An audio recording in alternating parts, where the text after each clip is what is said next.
সংসদ সদস্য সংখ্যালঘুদেরকে শুভেচ্ছা বক্তব্য রাখার জন্য সবিনয় আহ্বান জানাচ্ছে। ওই শালা তুলুন আমি একটু সাইডে করা প্রতিবাদ বিরোধী আন্দোলনের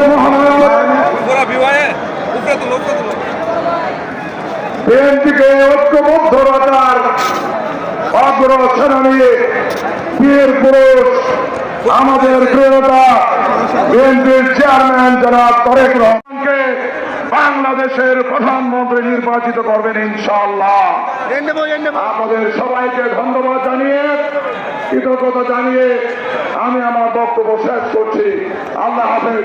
বাংলাদেশ জিন্দাবাদ, বিএনপি জিন্দাবাদ, দেশনেত্রী বেগম খালেদা জিয়া অমর হোক, শহীদ জিয়াউল সালাম, আমাদের প্রাণ প্রিয় নেতা জনাব তারেক রহমান জিন্দাবাদ জিন্দাবাদ।